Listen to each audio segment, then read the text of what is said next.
নমস্কার বন্ধুরা, আপনাদের সকলকে আমার চ্যানেলে স্বাগত জানাচ্ছি।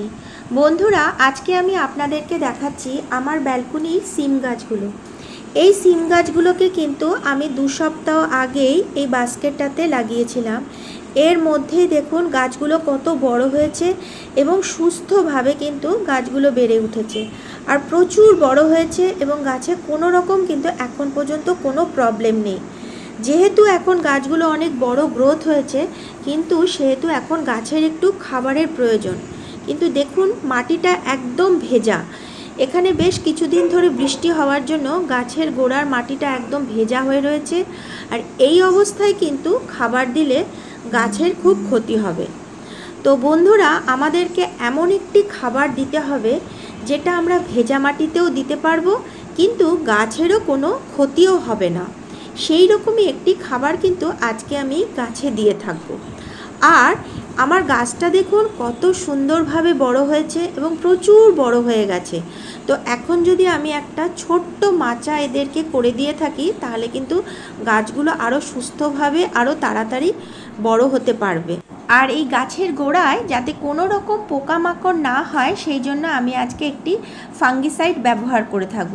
গোড়ায় যদি পোকামাকড় হয় তাহলে তো গাছ আর বৃদ্ধিই পাবে না, গাছ একদম মারা যাবে। তাই জন্য গোড়ার যত্নটাও কিন্তু আমাদেরকে নিতে হবে। বন্ধুরা দেখুন গাছটা কত সুস্থভাবে বেড়ে উঠেছে। প্রত্যেকটা পাতা দেখুন একদম সবুজ আর খুব তাড়াতাড়ি কিন্তু গাছটা বেড়ে উঠেছে।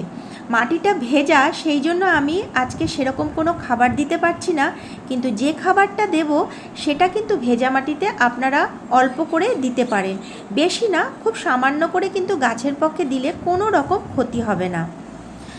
তো বন্ধুরা, আমাকে প্রথমে করতে হবে কি, গাছের গোড়াটাকে একটু হালকা করে নিতে হবে। যেহেতু মাটিটা একটু ভেজা, সেহেতু সেভাবে আমি দিতে পারছি না। আর এখানে ফাঙ্গিসাইড হিসাবে আমি স্যাপ পাউডারটা ব্যবহার করে থাকছি। এই স্যাপটাকে আমি গোড়ার চারপাশে ভালোভাবে ছড়িয়ে নিলাম। দেখুন সুন্দর করে ছড়িয়ে দিচ্ছি। আর এই স্যাপটা কিন্তু খুব ভালো, গাছের গোড়ার যে কোনো পোকামাকড় যদি হয়ে থাকে এই স্যাপটা দিলেই কিন্তু আর হবে না। আর আমি এখানে ব্যবহার করছি ভার্মি কম্পোস্ট। ভেজা মাটিতে আমাদের যদি গাছের খাবার দেওয়ার প্রয়োজন হয়ে থাকে, তখন কিন্তু শুধুমাত্র এই ভার্মি কম্পোস্টটাই আমরা ব্যবহার করতে পারি।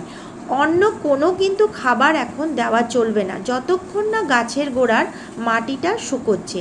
তাই বলে ভার্মি কম্পোস্ট বেশি দেওয়া যাবে না, অল্প একটু আমরা গাছের গোড়ার চারপাশে একটু ছড়িয়ে একটু দিতেই পারি। এই ভার্মি কম্পোস্ট থেকেই কিন্তু গাছ তার খাবারটা নিয়ে নিতে পারবে এবং গাছ কিন্তু আরও সুস্থভাবে তরতাজা হয়ে বেড়ে উঠবে। তো মোটামুটি দেখুন আমি ভার্মি কম্পোস্ট দিয়ে দিয়েছি গোড়ার চারপাশে অল্প বিস্তর। এরপরে আমি মাচাটা তৈরি করব। তো মাচা তৈরি করার জন্য আমি নিয়ে নিয়েছি 3টে লাঠি। দেখবেন এই ধরনের লাঠি রাস্তাঘাটে চারপাশে গাছের তলায় পড়েই থাকে, সেখান থেকেই আমি এই 3টে লাঠি জোগাড় করে নিয়ে এসেছি। এই লাঠি 3টেকে আমি এই টবের 3টে কোণাতে বসিয়ে দেবো। একদম নিচ অবধি নিয়ে যাব লাঠিগুলোকে এবং 3টে কোণায় আমি নিয়ে বসিয়ে দিয়েছি দেখুন।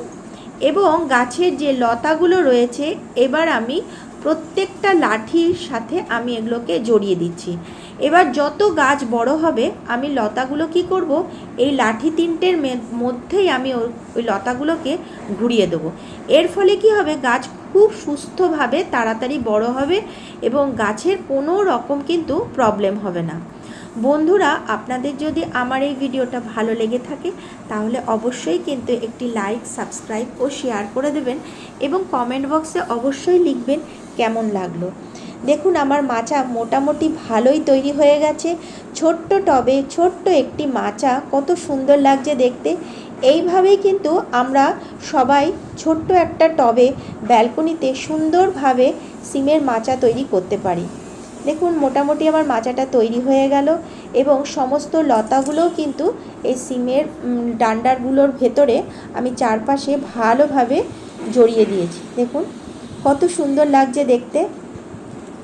এরপরে আস্তে আস্তে কিন্তু আরও ঝোপালো হয়ে উঠবে এই ডান্ডাগুলোকে জড়িয়ে। যত বড় হতে থাকবে আমি কিন্তু আরও চারপাশ থেকে ভালোভাবে এই ডান্ডাগুলো চারপাশে আমি জড়িয়ে দেবো।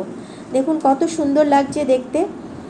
বন্ধুরা এইবার অপেক্ষা রইল এই গাছগুলোতে কবে সিম হবে, আরেকটি ভিডিও আপনাদেরকে আমি করে দেখাবো।